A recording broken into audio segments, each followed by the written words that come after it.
मैं हूं अभिषेक मिश्रा और आज के इस वीडियो में हम लोग देखने वाले हैं 12वीं कक्षा की चौथी कविता छप्पय के प्रश्न उत्तर को। इसके पहले की वीडियो में हम लोगों ने उसके हिंदी अर्थ को देखा था, छप्पय जो कि नाभा दास के द्वारा लिखा गया है। तो ये सब हमने कविता के अर्थ को देख लिया था। और प्रश्न उत्तर में हमारा पहला प्रश्न है कि नाभा दास ने छप्पय में कबीर की किन विशेषताओं का उल्लेख किया है। तो इसका जवाब होगा नाभा दास ने कबीर की निम्नलिखित विशेषताओं का उल्लेख किया है। पहला, कबीर यज्ञ व्रत दान भजन को भक्ति के आगे व्यर्थ मानते थे। वे हिंदू और मुसलमान में भेदभाव नहीं करते थे अपने से लिख लीजिएगा, छूट गया है। वे मुख देखकर वचन नहीं निकालते थे। वे वर्णाश्रम में 6 दर्शन को नहीं मानते थे। वर्णाश्रम और 6 दर्शन को नहीं मानते थे। दूसरा प्रश्न है, मुख देखी नाही भनी का क्या अर्थ है। कबीर पर यह कैसे लागू होता है। तो मुख देखी नाही भनी का अर्थ है कि मुख देखकर वर्णन न करना। कबीर अपने दोहों में हिंदुओं और मुसलमानों दोनों में मौजूद बुराइयों की चर्चा की है।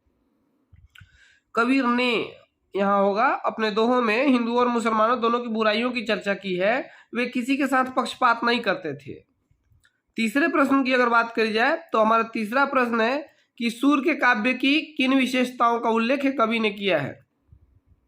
सूर के काव्य तुक की चर्चा नाभा दास करते हैं और कहते हैं कि सूर दास के नेत्रहीन होने के बावजूद भी उनमें दिव्य दृष्टि थी, जिससे यहाँ होगा, यहाँ जिसने हो गया है, जिससे उन्होंने हरि के जन्म कर्म गुण तथा रूप का बखान किया है।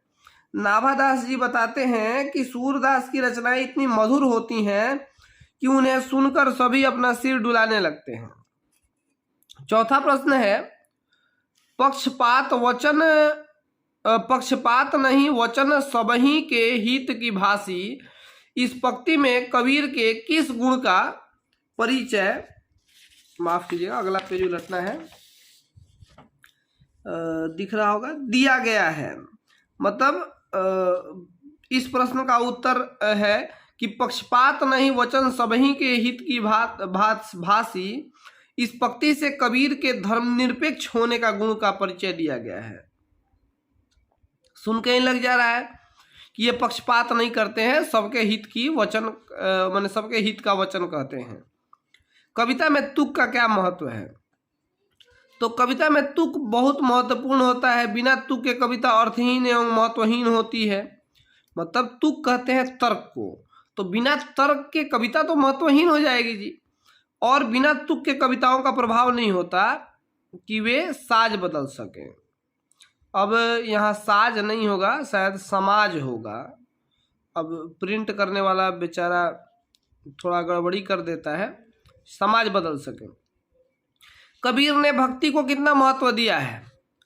तो इसका जवाब लिखा हुआ है, कबीर ने धर्म के मार्ग चलने का माध्यम भक्ति को ही बताया है। यहाँ मार्ग पर कर लीजिएगा। वे कहते हैं कि यज्ञ दान व्रत भजन इन सब चीजों का भक्ति के बिना कोई महत्व नहीं है। और सातवां प्रश्न, कबीर कानी राखी नहीं से क्या तात्पर्य है। तो कबीर कानी राखी नहीं का अर्थ है कबीर ने महत्व नहीं दिया। छप्पय में नाभा दास जी कबीर के बारे में इस वाक्य के द्वारा यह बताते हैं कि कबीर ने वर्णाश्रम और 6 दर्शनों को महत्वहीन माना है। और हमारा अंतिम प्रश्न है व्याख्या करें। जैसे हर चैप्टर में हम लोग अंतिम प्रश्न व्याख्या करें कहते हैं, तो ये 4 नंबर का परीक्षा में आता है। मैं हर बार बताता भी हूँ। सुर कवि तो सुनी नहीं, कौन कवि जो नहीं सिर चालन करे। तो प्रस्तुत पंक्ति नाभा दास द्वारा रचित छप्पय से ली गई है। प्रस्तुत पंक्ति में नाभा दास जी सूरदास की कृतियों का बखान करते हुए कहते हैं कि सूरदास जी की कविताएं इतनी आनंददायक होती हैं कि कोई भी कवि उन्हें सुनकर अपना सिर डुलाने लगेगा। ख, भक्ति विमुख जे धर्म सो सब अधर्म करी गए। प्रस्तुत पंक्ति नाभा दास द्वारा रचित छप्पय से ली गई है। प्रस्तुत पंक्ति के माध्यम से नाभा दास जी कबीर के विचारों का वर्णन करते हुए कहते हैं कि जो व्यक्ति भक्ति से विमुख हो गया उसका सारा धर्म अधर्म के समान है। तो इस प्रकार हमारे इस कविता के सारे क्वेश्चन आंसर को हम लोगों ने देख लिया बहुत कम समय में, मात्र 5 मिनटों में। तो कम प्रश्न था भी। अगले वीडियो में हम लोग अगले कविता को देखेंगे। अभी के लिए बस इतना ही। Thank you.